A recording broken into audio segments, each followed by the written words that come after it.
The way this book had me in a chokehold is ridiculous. I never had something control me. I feel something bad. Hey, what's up everybody? It's your girl Chanté back with another episode chatting with Chanté. How in the world are y'all doing? Me, I am doing fabulous. So as y'all can see from the intro and the title and this big cheesy grin I have on my face, I am back with another book video, a book review, book recommendation, book thoughts, and I am super excited because your girl finally read Fourth Wing by Rebecca Yarros, and it completely captivated me in a way that I was not expecting because what? So if you have read the book, then you want to hear my thoughts, then keep on watching. If you haven't read the book but you want to get a general overview of what it's about, then keep on watching. If I do give spoilers, I will give a disclaimer before I get to that part, so that way you can click off of it without having the book ruined for you, okay?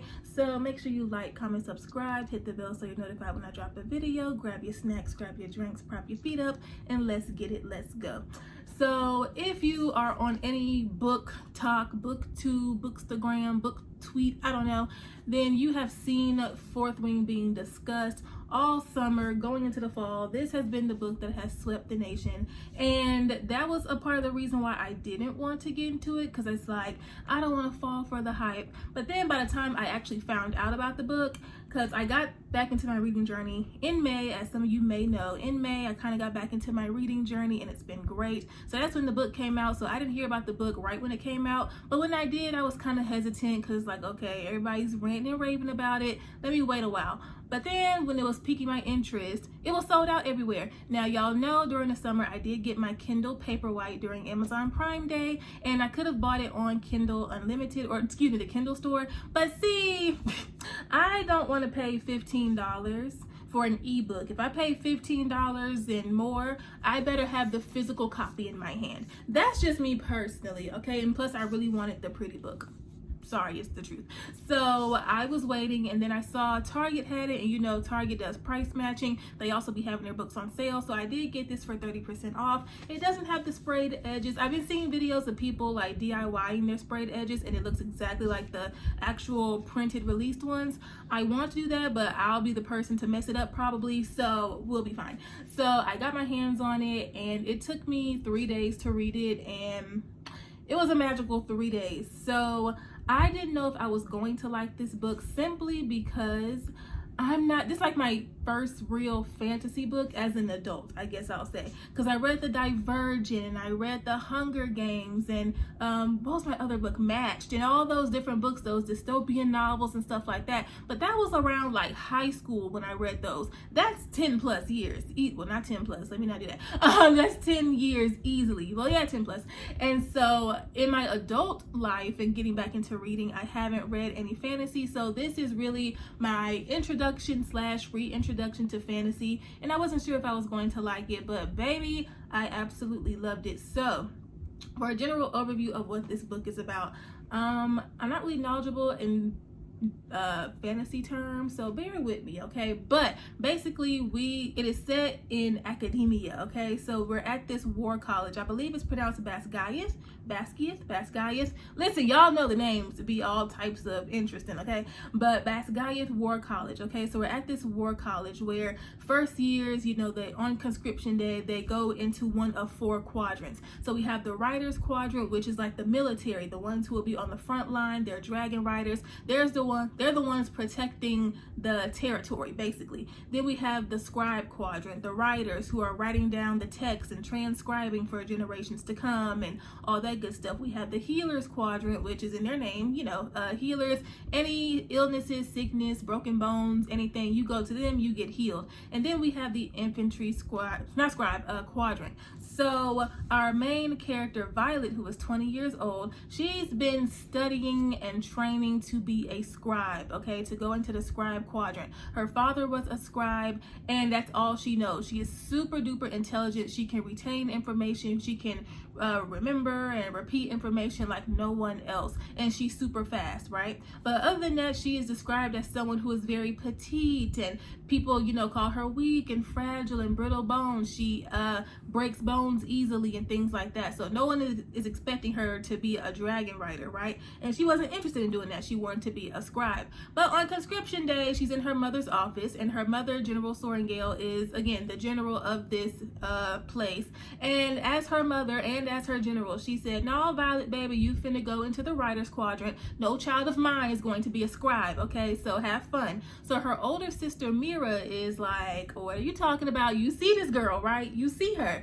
She's not equipped to be no dragon rider. You are sending her there to get killed." Right? And basically their mother is like, "Listen, she breaks bones easily. If anyone is able to, or she endures more pain in a day than you do all year, okay? So if anyone is equipped to go to the writer's quadrant, it's Violet," okay? So Violet comes from a family of writers. Her mother's a writer, her older sister is a writer, her older brother was a writer, and the only other person, like I said, was her father, and he was a scribe. So she is heading to the writer's quadrant, and she has so many different targets on her back. One, because of how she looks. So she's getting, I don't want to say teased and picked on, but you know, she's getting provoked, you know, negatively because of the way she looks. Like, she's going to be the one to get us killed, and she's, you know, she's not equipped for this, so why is she here? So she's getting backlash because of that, and she's getting backlash because of her last name. Sorrengail puts a huge target on her back because her mother, being the general, oversaw a lot of the people who attend this war college. She oversaw a lot of their family members' death, okay? Their families, their parents who were against them, who were a part of the rebellion and things like that. So she is responsible for the death of a lot of those people's parents. So yes, you know, she can easily be taken up out of here at any second, whether from the dragon, from her classmates. She got a big old target on her back. And as they're heading there, Mira is telling her, "Listen, baby, you need to go find your friend Dane," okay, they're childhood friends, who's a year older than her, "and stay away from Xaden Ryerson because he wants to kill you." Okay, great. And then Mira also tells her, "Yeah, and don't make any friendships. You can form some strong alliances, but don't make no friends." Babe, when I tell you Violet broke every single rule within minutes, Violet disregarded everything her big sister told her within the first chapter. She making friends, she doing this. I was like, baby, you already shouldn't really be here, and you doing everything opposite of what your sister's telling you. And so basically this book is just following along Violet and her journey of trying to prove herself to be worthy of being a writer, someone who has trained to be a scribe, proving her to herself and to her family and to her friends and classmates that yes, she belongs here just as anybody else. She can handle this and all that other type of stuff. She has to deal with people wanting to get rid of her because of her last name, because of her physical ability and all that other stuff. So baby, and of course we're at war with these other people. It's set in academia, so we're meeting their professors and their classmates, and we're in their classes.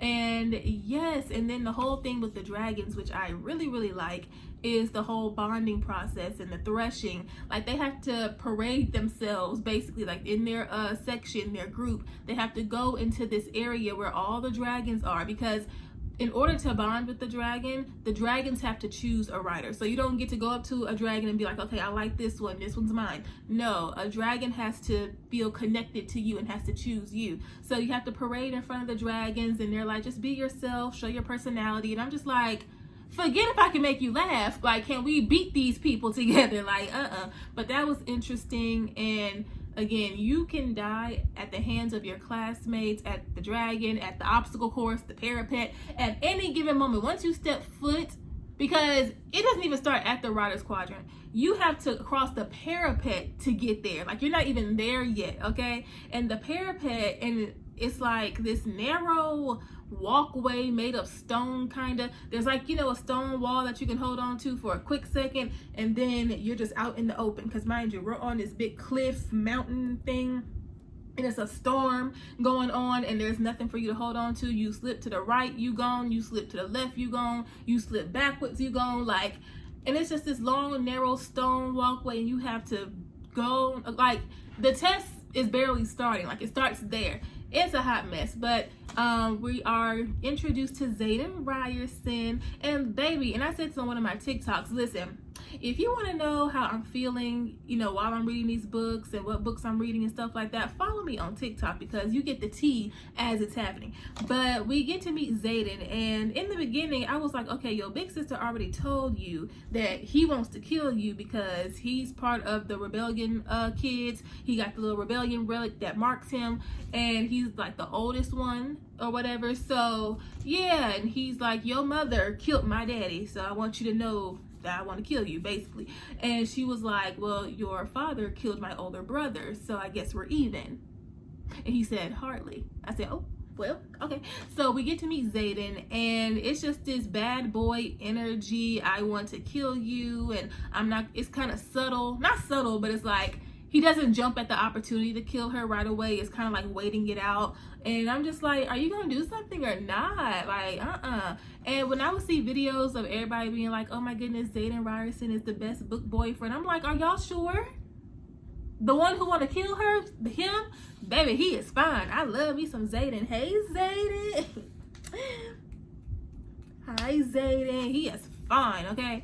And so it's really, another thing that I love about this book is how diverse and inclusive it is. Now, I don't want to spend too much time saying this because, like I said, the last time I read any novels kind of similar to this was back in high school. So I don't know what the books have been like between now and then. So, you know, but I do remember reading those books and I don't remember it being as inclusive and diverse as this one was. And I mean, there are people of color, there's a black girl with braids, and you know, there are people with disabilities, there's thinner people, there's thicker people, there's toned people, there's people with different piercings and different hair colors, like all these different things, different body conditions or illnesses and stuff like that. Like, because when we think of these type of books where there's war and there's dragon riders and just different stuff like that, it's like you're envisioning one specific type of look, you know, real fit and toned and active and hot and this and that.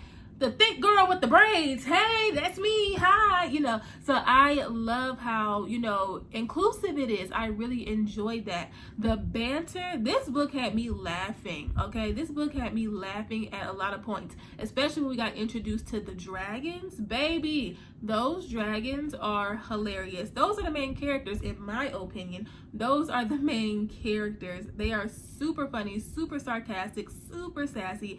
I absolutely loved it. And I love how there are romantic moments in the book. Not too much lovey-dovey to where it's taken away from the fantasy and the war, fantasy war aspect of it and the academia aspect of it, but just enough. Like, there's so much chaos going on, and then we get like a sweet moment between, you know, some of the characters, and then we're back into action. You know, it's like she knew how much to put at what point, you know what I'm saying? And that's another thing, the pacing of this book, I absolutely appreciated, because the things that needed to be discussed a little bit more were just the perfect right amount, and then other things we kind of just got right to the point. And I remember at one point I said out loud, I'm glad what did I say?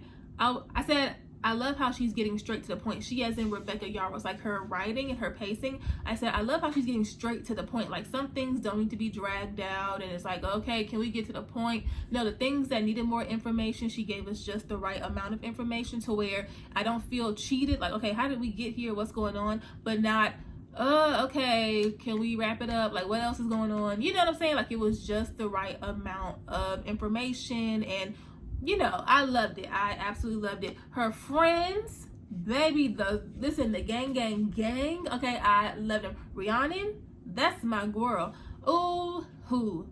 Nothing better happen to her. Because y'all, this is a 5-book series. A 5-book series. And I'm just like, okay, we have already made some love connections. We have formed best friends already in the first book. What are the other 4 books going to hold? And so yeah, y'all, I mean, I'm pretty sure I didn't really do that great at explaining. I'm pretty sure I left some stuff out, but I didn't want to spoil it. But I want y'all to know this is a 5-star read for me. I know y'all don't hear me give ratings because it's either I liked it or I didn't and whatever, but let me just go ahead and solidify this was a 5-star read for me. I am super excited for Iron Flame to be released. Oh, and if y'all follow Rebecca Yarros and stuff like that, she announced that on on November 6th, going into November 7th, there's going to be these Iron Flame release parties. There's a tour going on, I think somewhere in New York, but all across the U.S. in different bookstores and Books A Million, Barnes & Noble, and independent bookstores. They're participating in these Iron Flame midnight release parties. So get there on November 6th, have your little fun, party it up, and then get your copy of Iron Flame. Baby, I'm so scared. Why did I say scared? I don't know why scared came into it. I'm so excited. But yeah, I didn't secure my little spot, got me a little ticket or whatever.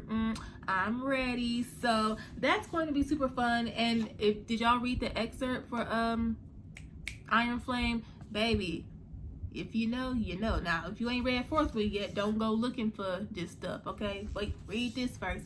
But y'all, oh, and I shed tears. Oh, this book had me feeling all the emotions, and it's really rare where a book can make you feel all the emotions. I mean, surprised, scared, I cried, I laughed, I was angry, I was cussing a little bit. You know, like, this book just took me through, and I enjoyed it. But yeah, y'all already know what I was crying at. I mean, bawling my eyes out at 3 in the morning reading this book, y'all. But yeah, so what were y'all's thoughts about Fourth Wing? If you've read it, if you plan on reading it, what you waiting for? Go ahead and get it. I'm entering my fantasy girl era. And speaking of that, because after I finished reading Fourth Wing, I was just staring up at the ceiling like, okay, well, any other book that I was going to read will have to wait until I'm over these feelings, because how do I just put this book down and read something else? No. So a lot of people had those same thoughts and feelings. So I was looking on TikTok, and a lot of people recommended a book that will put me in the same space of Fourth Wing. And I was like, okay, well, let's go ahead and enter our fantasy girl era. We are in our thriller girl era, okay, as y'all saw over the summer. And now we're getting into our fantasy girl era, and I couldn't be more excited. So I picked up Divine Rivals by Rebecca Yarros. The Rebeccas are eating. The Rebeccas are eating, okay? And so many people say that this is another 5-star read. If you love Fourth Wing, you will love this one. And I'm super excited. Like, I'm so very, excited. So, of course, a war is going on. It's like an enemies to lovers type of situation. There's like magical typewriters. I'm excited. Like, please, I'm just ready. First of all, this cover, get into it. I love it. And if it's going to have me in the same zhuzh of Fourth Wing, sign me up today. Sign me up today, okay? So I'm probably going to get started reading on this tonight, because, listen, if I didn't find out about this book, I was just going to be sitting here looking crazy until November 7th, because I don't know what you're supposed to read after this. But everybody said this is an amazing book. So if you read this one, of course, don't spoil it for me, but we'll be talking about this one once I'm done. But yeah, y'all, I have entered my fantasy girl era, and I am ready, okay? I am ready. So that's it for today. I want to pop on in here and say, hey, let y'all know what I am reading and my thoughts on what I've read. And yeah, y'all, but I will catch y'all in the next video. I love y'all. Bye.